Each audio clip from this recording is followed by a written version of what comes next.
कोई इंपोर्टेड वस्तु हम नहीं लेंगे युद्ध के समय में, क्योंकि राष्ट्र के स्वाभिमान की रक्षा वो पहला काम है हमारा। तो इस तरह से इंपोर्टेड वस्तुएं बंद होंगी, डीजल पेट्रोल की खपत कम होगी, तो राष्ट्र के स्वाभिमान की हम रक्षा कर सकेंगे। और युद्ध के समय में कुछ नई टेक्नोलॉजी विकसित हो। तो मेरे दिमाग में बहुत दिन से एक आइडिया चल रहा है कि भारत देश में जितनी भी टेक्नोलॉजी बनी कार बनाने की या इंजन बनाने की, वो डीजल पेट्रोल आधारित है। अभी सुप्रीम कोर्ट ने थोड़े दिन से जजमेंट दिया, सीएनजी आया, कंप्रेस्ड नेचुरल गैस आया।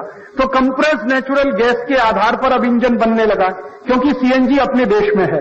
लेकिन अब पता चला है कि सीएनजी भी बहुत ज्यादा नहीं है पूरे देश में। तो मैं तो ऐसा मानता हूं कि युद्ध के दौरान हम सब मिलकर अगर एक अभियान चलाएं, मैं तो वो करने ही वाला हूं, वो ये कि भारत के इंजन जो गाड़ियों में लगे हैं, चाहे वो 4 पहिए की गाड़ी हो या 2 पहिए की गाड़ी हो, वो आपका स्कूटर, मोटरसाइकिल हो या कार हो, जीप हो, कुछ भी हो, हर एक इंजन को एक ऐसी वस्तु से चलाएं जो भारत में भरपूर मात्रा में बन सकती हो, जिसे इंपोर्ट करने की जरूरत नहीं। मेरे दिमाग में 2 आइडिया है। एक आइडिया यह है कि अपने देश में भरपूर मात्रा में एथिल एल्कोहल बनता है। एथिल एल्कोहल माने दारू बनाने का कच्चा माल, वो बहुत है अपने देश में। और मैंने सुना है कि महाराष्ट्र सरकार के पास तो सबसे ज्यादा, क्योंकि महाराष्ट्र सरकार 7,000 दारू की दुकानें खोलने जा रही है गांव में। तो ये 7,000 दारू की दुकानें लोगों को पिलाने के लिए क्यों खोले? ये जो दारू बनाने का कच्चा माल है एथिल एल्कोहल, इसी को हम इंजन चलाने में वापर सकते हैं। एथिल एल्कोहल से बहुत अच्छी गाड़ी चल सकती है। और मैंने चला के देखी। मेरे आईआईटी के कुछ मित्र जो रात दिन कुछ प्रोजेक्ट में काम करते रहते हैं ऑल्टरनेटिव टेक्नोलॉजी का, उन्होंने एक ऐसा इंजन डिजाइन किया है जो आपके एथिल एल्कोहल से बहुत अच्छे तरीके से चल सकता है। उसमें 60% एथिल एल्कोहल वापरते हैं, 40% पेट्रोल वापरते हैं। तो 40% पेट्रोल तो देश में पैदा ही होता है, तो वो अब ले लें और बाकी एथिल एल्कोहल ले लें। और एथिल एल्कोहल का कंजम्पशन डीजल पेट्रोल की जगह अगर होने लगे तो दारू पीने वालों की शामत आ जाए, माने मिले ही नहीं दारू कहीं, तो दारू पीने वाले भी कम हो जाए। और एक और रास्ता मेरे पास है। मैंने एक और थोड़े क्षेत्र में काम शुरू किया है। आप जानते हैं हर एक गांव में पशु हैं, गाय है, बैल है, भैंस है, घोड़े हैं, और उन पशुओं का गोबर भी है, उनका एक्सक्रीटा भी है, जिसको हम कुछ भी कहें, गोबर कहें, वेस्ट कहें, मल कहें, कुछ भी कहें। उस सभी मल में एक बहुत अच्छी गैस होती है, उसको मीथेन गैस कहते हैं। गाय का जो गोबर है ना, गोबर में मीथेन गैस है। बड़द का गोबर है, उसमें भी मीथेन है। ये जो मीथेन गैस है, ये बहुत काम की हो सकती है। मैंने अभी इस पे एक प्रयोग किया। आजादी बचाओ आंदोलन की एक छोटी सी लेबोरेटरी है छत्तीसगढ़ में, रायपुर जिला है। रायपुर जिले में एक अछोटी नाम का गांव है, वहां पर हमारा एक केंद्र चलता है, जहां पर हम कुछ साइंटिफिक एक्सपेरिमेंट करते रहते हैं। वहां मेरा एक मित्र है जो रात दिन कुछ एक्सपेरिमेंट में लगा रहता है, मैं भी जाता रहता हूं। तो अभी कई दिनों से हमारा दिमाग ये काम कर रहा है कि ये जो गांव-गांव में मीथेन गैस है, इससे चलाओ अपनी गाड़ी। तो अब हमने गाड़ी चलाने का एक्सपेरिमेंट तो सफलतापूर्वक पूरा किया और मीथेन से बहुत अच्छी गाड़ी चलती है।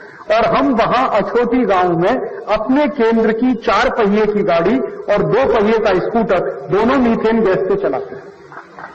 1 पैसा भी डीजल और पेट्रोल हम नहीं वापरते और मीथेन गैस से दोनों चलते हैं। तो आप पूछोगे खर्च क्या आता है?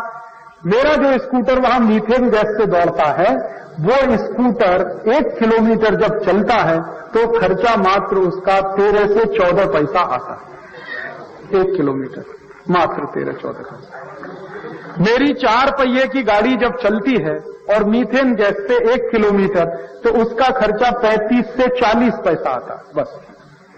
और यहां डीजल पेट्रोल से आप गाड़ी चलाओ, 1 किलोमीटर का खर्च कम से कम 2.5 से 3, 4, 5 रुपए तक आता।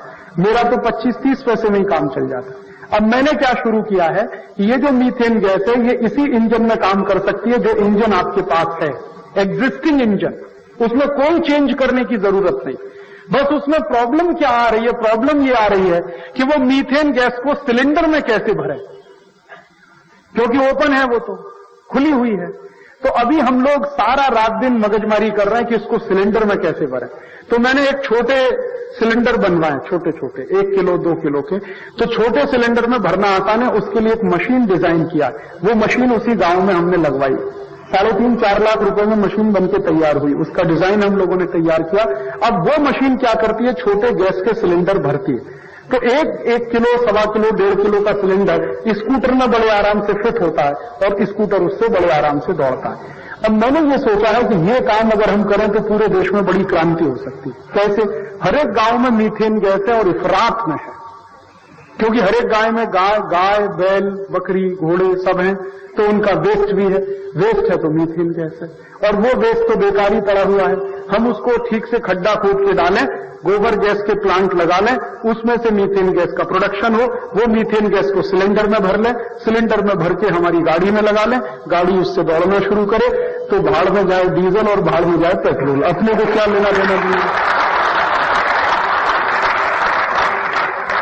तो ये युद्ध अगर आया तो मेरी तैयारी इस बात की है कि हम इस दिशा में काम करेंगे।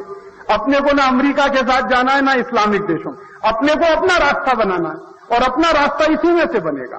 कोई लोग कहते हैं कि राजीव भाई आप क्या मानते हैं? मैं उनको कहता हूं कि हमें अमेरिका से आगे जाना है, हमें ये इस्लामिक देशों से भी आगे जाना। तो अगर उनसे आगे जाना है तो नया रास्ता बनाना होगा। उनके रास्ते पर चलकर आप उनसे आगे नहीं जा सकते। अगर आप उनको फॉलो कर रहे हो तो उनके पीछे ही चलेंगे, अगर आप उनको बाईपास करेंगे तो आप उनसे आगे निकलेंगे। तो ये बाईपास कैसे करेंगे? अब तक हम उनको फॉलो कर रहे हैं डीजल पेट्रोल की टेक्नोलॉजी को ही अपने देश में इंपोर्ट करके, ये तो हमने फॉलो किया। अब इसको बाईपास कैसे करेंगे? डीजल पेट्रोल की टेक्नोलॉजी को हटाओ, मीथेन गैस की टेक्नोलॉजी को लाओ, तो बाईपास कर लेंगे। और हर एक गांव में मीथेन गैस है, तो मैं तो सपना देखता हूं कि हर एक गांव में एक मीथेन गैस का पंप हो जाए और उस पंप पे मीथेन गैस भरना शुरू हो जाए।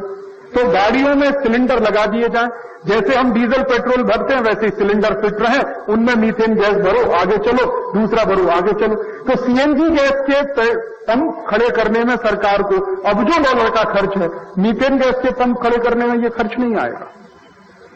और अगर ये काम हम कर पाए तो हर एक गांव के काश्तकारों को कोटिपति बनने का रास्ता खुल जाएगा।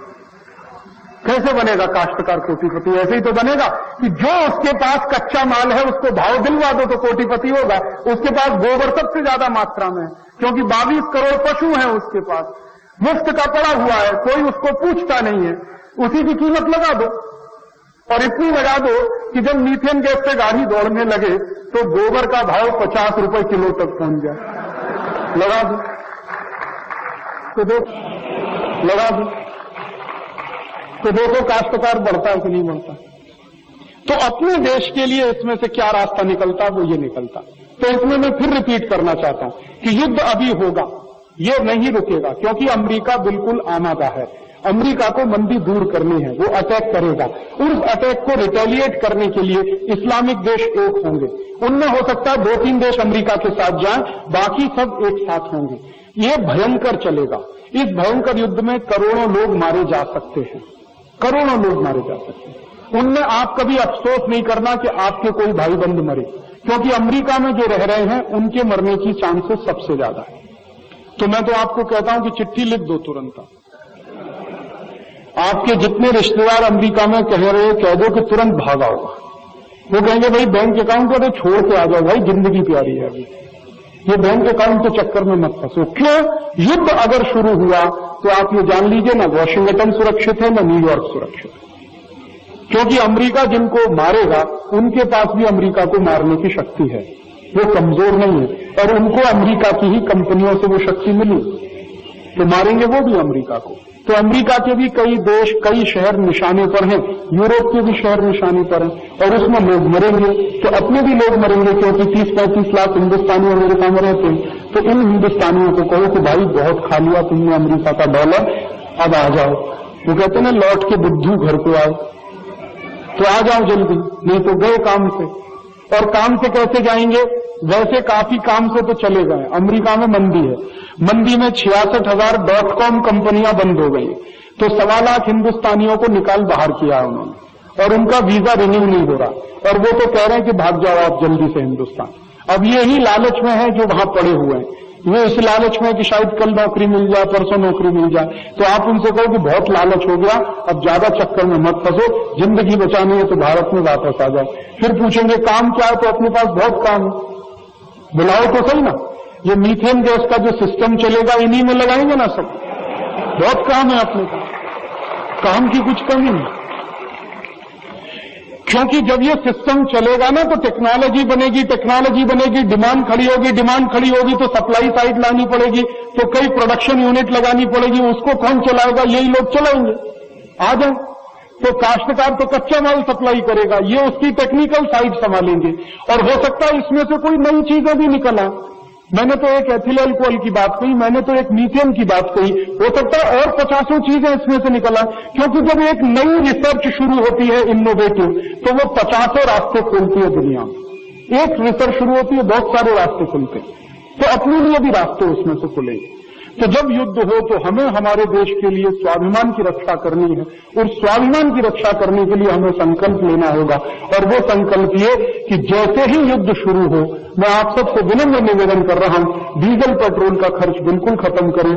जो गाड़ियों से चल रहे हैं वो साइकिल पे आ जाए, साइकिल वाले साइकिल से चलें, नहीं तो पैदल चलें। जितना साइकिल और पैदल चलने का काम आप करेंगे, डीजल पेट्रोल का कंजम्पशन उतना कम होगा। और ये संदेश अगर अकोला शहर से गया तो मुझे बहुत खुशी होगी। अकोला शहर अगर ये संदेश दे पूरे देश को कि जैसे ही युद्ध शुरू हो, अकोला में हजारों लोग साइकिल पर आ गए, हजारों लोग पैदल आ गए, तो सारा देश देखेगा कि देखो ये अकोला वाले इतिहास बनाए। आप बनाइए इतिहास, आपके सामने बहुत अच्छा मौका। ये मौके बार बार नहीं आते। इतिहास में नाम दर्ज करा लीजिए कि जब तीसरा विश्व युद्ध हुआ था तो अकोला के नागरिकों ने इतिहास बनाया था, और वो इतिहास यही कि हम हमारे सुख सुविधाओं को छोड़कर साइकिल से चलेंगे, पैदल चलेंगे, देश के स्वाभिमान की रक्षा करेंगे। हम स्वाभिमान की कीमत पर अपने सुख सुविधाओं में नहीं फंसेंगे।